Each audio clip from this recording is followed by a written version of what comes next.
तो ये मैंने क्वेश्चन कर दिया था और ये एवरेज वेलोसिटी आ गई थी और मैंने टर्न अराउंड बोला था अगर वो पर्सन यहाँ पे खड़ा हुआ है तो वो 180 डिग्री से वो इस तरीके से रोटेट करेगा।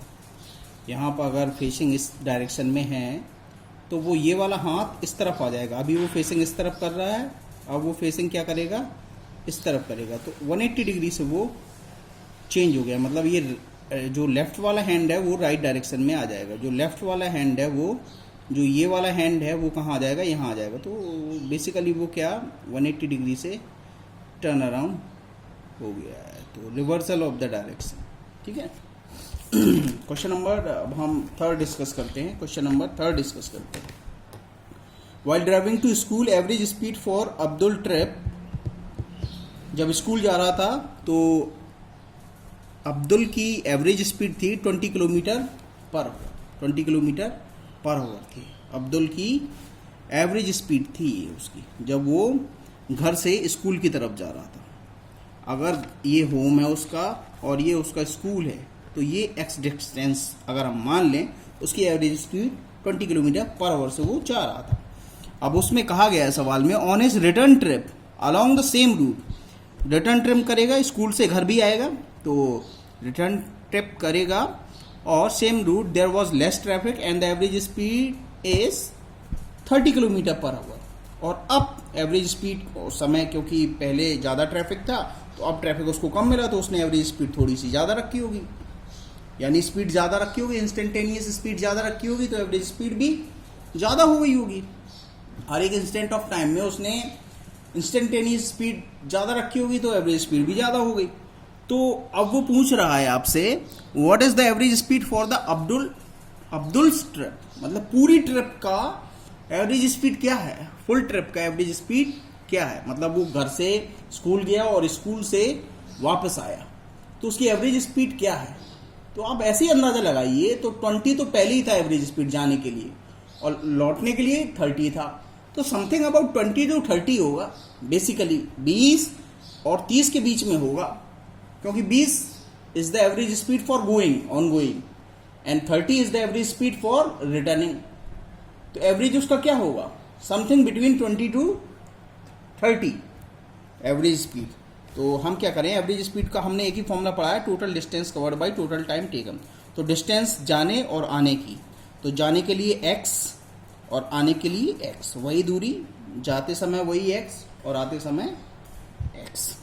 और टाइम पहले वाली दूरी पर, जाहिर सी बात है पहले वाले दूरी पर ज़्यादा समय लगा होगा क्योंकि वो स्पीड कम स्पीड से गया 20 किलोमीटर पर आवर, और आते वक्त उसे समय कम लगा होगा क्योंकि स्पीड उसकी, एवरेज स्पीड उसकी ज़्यादा थी।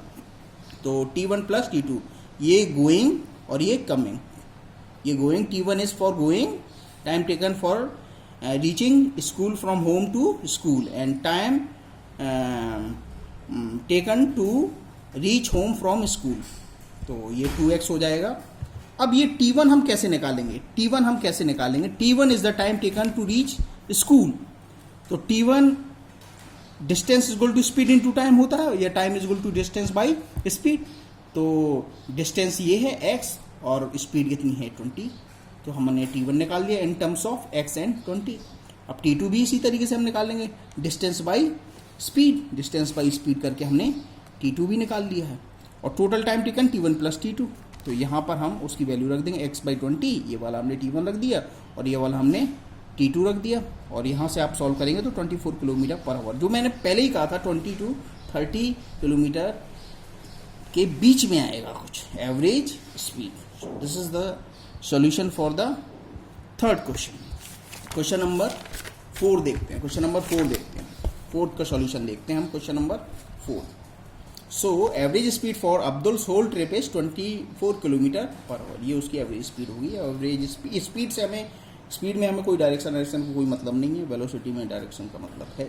फोर्थ क्वेश्चन अगर आप देखें, अगर आप फोर्थ क्वेश्चन देखें तो उसमें क्या दे रखा है, एक मोटर बोट है, एक मोटर बोट है, starting from rest on A lake, accelerate in a straight line, मतलब सीधी डायरेक्शन में चल रही है वो, डायरेक्शन सीधी में चल रही है, एक स्ट्रेट लाइन में एक्सेलरेट कर रही है, रेस्ट से स्टार्ट कर रही है, यानी शुरुआती समय पर वो उसकी इनिशियल वेलोसिटी 0 थी। तो स्टार्टिंग फ्रॉम रेस्ट, इसके लिए मैंने क्या लिख दिया u इक्वल टू 0। बहुत सिंपल है। On A lake accelerate in a straight line at a constant है, उसने बताया एक्सेलरेशन कांस्टेंट है, rate of 3 metre per second square. तो ये हमारा एक्सेलरेशन दूसरा पॉइंट दे दिया उसने। फॉर 8 सेकेंड, टाइम के लिए कितना बता दिया, 8 सेकेंड के लिए। ये तीन चीजें आपको दे दी गई हैं। अब आपको करना क्या है, how for the boat travel during this time, इस समय इस इंटरवल के दौरान वो कितनी दूरी तक जाएगा।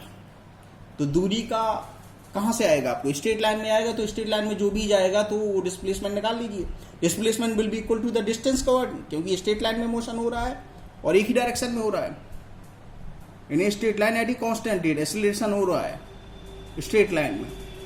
तो हम आसानी से क्या निकालेंगे, हम क्या निकालेंगे, डिस्प्लेसमेंट निकालेंगे, वही आपका क्या होगा, distance covered. So S is equal to U T plus half A D square.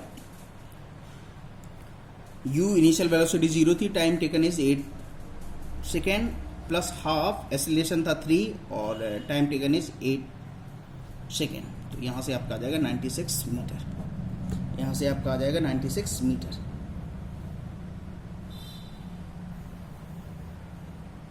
आठ सेकेंड के लिए एक स्ट्रेट लाइन में मोशन हो रहा है at a constant rate, acceleration उसका कांस्टेंट है, वो चेंज नहीं हो रहा है, यानी उसकी डायरेक्शन भी चेंज नहीं हो रही। So displacement will be equal to the distance covered. ठीक है, ये आपका ये 4th क्वेश्चन हो गया। अब 5th क्वेश्चन भी बहुत आसान है, बस थोड़ा सा उसमें हमें ग्राफ बनाना पड़ेगा, थोड़ा सा हमें उसमें ग्राफ बनाना पड़ेगा। 5th क्वेश्चन अगर हम देखें तो एक ड्राइवर है ऑफ ए कार, एक ड्राइवर है कार का, travelling with a speed of 52 kilometre per hour, applies the brake and accelerate uniformly in the opposite direction. जब ब्रेक लगाएगा तो एक्सीलरेशन उसकी अपोजिट डायरेक्शन में होगा, इसलिए तो वेलोसिटी क्या होती है, डिक्रीज होती है। भाई कोई ब्रेक लगाएगा तो एक्सीलरेशन उसी डायरेक्शन में होता तो वो तो स्पीड इंक्रीज होती। जब सीधे कोई जा रहा होगा तो एक्सीलरेशन बैकवर्ड डायरेक्शन में होगा। वो किसके द्वारा होगा, फ्रिक्शनल फोर्स के द्वारा होगा। वो किसके द्वारा होगा, फ्रिक्शनल फोर्स के द्वारा होगा, क्योंकि फ्रिक्शन कहां पे लग रहा है, पीछे की डायरेक्शन में लग रहा है, और फ्रिक्शन पीछे की डायरेक्शन में लग रहा है, यानी गाड़ी क्या हो रही है, रिटार्ड कर रही है, फॉरवर्ड डायरेक्शन में रिटार्ड कर रही है और पीछे की डायरेक्शन में एक्सीलरेट करने की कोशिश कर रही है, पीछे की डायरेक्शन में एक्सीलरेट करने की कोशिश कर रही है, क्योंकि फ्रिक्शनल फोर्स लगने लगा जैसे ही आप ब्रेक लगाते हैं। ऑन गोइंग में भी ब्रेक लगता है, लेकिन जब आप लगाते हैं तो रिटार्डेशन होता है। सो यू आपको दे रखा है, इसको आप मीटर पर सेकेंड में आसानी से कन्वर्ट कर सकते हैं। 5/18 का मल्टीप्लाई कर दीजिए, या तो आप 52 किलोमीटर है तो 1000 और हावर है तो 60 × 60, तो उसको मीटर पर सेकेंड में आपने चेंज कर दिया। अब वो गाड़ी रुकेगी आगे, क्योंकि क्या कर रहा है, वो ब्रेक लगा रहा है और गाड़ी रुक गई है। And accelerate uniformly in the opposite direction, the car stop in 5 second. तो कार स्टॉप करेगी तो फाइनल वेलोसिटी कितनी हो जाएगी, 0 हो जाएगी। और ये स्टॉप करने के लिए समय कितना लगा, 5 सेकेंड, 5 सेकेंड लगाया समय। Another driver at 3 kilometre per hour in another car applies his brake slowly and stop in 10 second. भाई वो धीरे धीरे से लगा रहा है, उसकी स्पीड कम है, उसने धीरे धीरे से ब्रेक भी लगाया है, तो वो 10 सेकेंड में गाड़ी उसकी रुक रही है on the same graph paper. तो हमें क्या करना है, प्लॉट करना है on the same graph paper, उसका स्पीड वर्सेस टाइम ग्राफ हमें प्लॉट करना है दोनों कारों के लिए।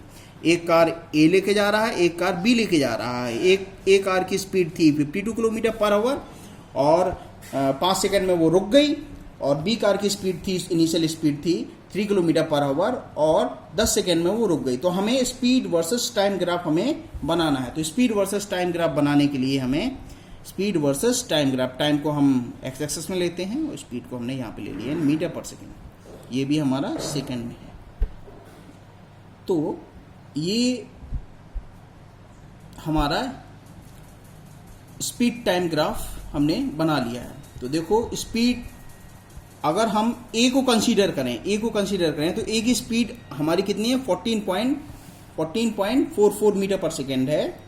अब भाई यूनिफॉर्म एक्सीलरेशन था, यूनिफॉर्म डिसेलरेशन था, uniform acceleration in the backward direction, उसने अपोजिट डायरेक्शन बताया, यानी फॉरवर्ड डायरेक्शन में तो उसको वो रिटार्ड हो रहा है, तो मतलब रिटार्डेशन होगा, तो रिटार्डेशन जब भी होता है तो क्या होता है, एंगल कितना होता है, 90 से ज़्यादा होता है, तो आएगा ही आएगा अपने आप, मतलब यूनिफॉर्म है तो एक स्ट्रेट लाइन ही मिलेगा। स्पीड टाइम ग्राफ हमें क्या मिलेगा, एक स्ट्रेट लाइन ही मिलेगा। तो 14.44 हमारी स्पीड थी और फाइनल स्पीड हमारी क्या हो गई, 5 सेकंड में वो 0 स्पीड में आ गई। तो ये 2 पॉइंट्स हमें जोड़ देंगे तो हमें ये स्ट्रेट लाइन मिल जाएगी। और दूसरी for the motion for B the distance the speed is 0.83 metre per second. तो यहाँ पर जो ग्राफ में दे रखा है ये हमारा 0.83 मान लीजिए इसको, और 10 सेकंड में गाड़ी क्या हो गई, रुक गई। ये मैंने ग्राफ बनाया है, 10 सेकंड में गाड़ी रुक गई। ये इनिशियल स्पीड थी, ये फाइनल स्पीड थी, और इसका स्लोप क्या देता है, एक्सेलरेशन देता है। तो आप देख लीजिए दोनों ही स्लोप क्या है, 90 से ज़्यादा है, इसलिए गाड़ी क्या कर रही है, रिटार्ड कर रही है, इसलिए गाड़ी क्या कर रही है, रिटार्ड कर रही है। तो ये उसका स्पीड टाइम ग्राफ हो गया। But we know that the area under the speed time graph will give you the distance covered by the respective cars. ये मैंने बताया था, स्पीड टाइम ग्राफ का एरिया में क्या देता है, distance covered by the car. तो अगर उसने डिस्टेंस पूछा है तो आप आसानी से एरिया इन दोनों का निकाल सकते हैं। Distance travel by the car A क्या हो जाएगा, area under the S T curve, मतलब स्पीड टाइम कर, वो हो जाएगा इस ट्रायंगल का area, half into base into height, half into base into height. Base कितना है 5 और हाइट कितनी है 14.44, half into base into height करके आप उसका क्या निकालेंगे, distance covered by the car A, ये आपका डिस्टेंस आ जाएगी। Distance similarly distance covered by the travel by the car B, ये भी आप एरिया अंडर द कर्व निकाल लेंगे, half into base into height, ये हाफ हो जाएगा, हाफ इंटू बेस, बेस कितना हो जाएगा 10 हो जाएगा, और हाइट कितनी हो जाएगी, हाइट कितनी हो जाएगी, ये वाली हाइट हो जाएगी 0.83। तो इस तरीके से आप क्या निकाल लेंगे, इसका भी क्या निकाल लेंगे आप, ये आप एरिया निकाल लेंगे और ये हमारी डिस्टेंस आ जाएगी। Thank you.